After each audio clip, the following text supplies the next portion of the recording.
Good morning guys. આજે પણ ઉઠતા ઉઠતા 11 વાગી ગયા ને આજે મારે રજા છે, તો જોઈએ હવે આગળ શું કરાય છે. પહેલાં મસ્ત ચા પીએ અને ચા પીને પછી નક્કી કરે કે શું કરવાનું છે. આજે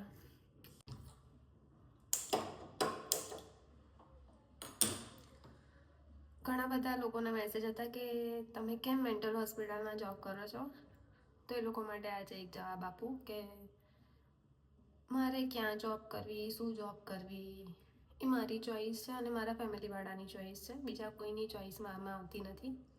ને બીજી વાત કે જ્યારે મેં મેન્ટલ હોસ્પિટલ સિલેક્ટ કર્યું હતું, જ્યારે મને જોબ મળી હતી, આઈ થિંક 4.5 વર્ષ પહેલાંની વાત છે, ત્યારે મેં જ્યારે મારા રિલેટિવ્સને, મારા આજુબાજુવાળા લોકોને, બધાને, ફ્રેન્ડ્સને બધાને કીધું કે મેં મેન્ટલ હોસ્પિટલ સિલેક્ટ કરી છે,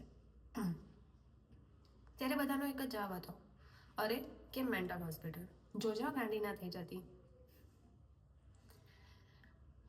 એ લોકોને ત્યારે તો હું કંઈ ના કહી શકી, પણ આજે કહું છું કે જો કોઈ માટે સારું ના બોલી શકો ને, તો કોઈ માટે ખરાબ પણ ના બોલશો. કશું બોલશો જ નહીં. કોઈકને મોટિવેટ કરવાની જગ્યાએ તમે ડિમોટિવેટ કરીને એનો બધો જ ઉત્સાહ ડાઉન કરી દો, એ નહીં સારું.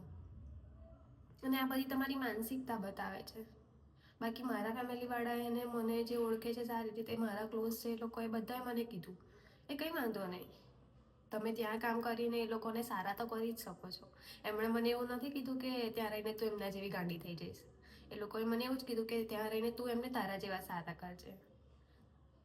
તો મહેરબાની કરીને જ્યાં જે બોલવાનું હોય તે બોલો, ને સારું ના બોલી શકો તો કંઈ જ ના બોલશો.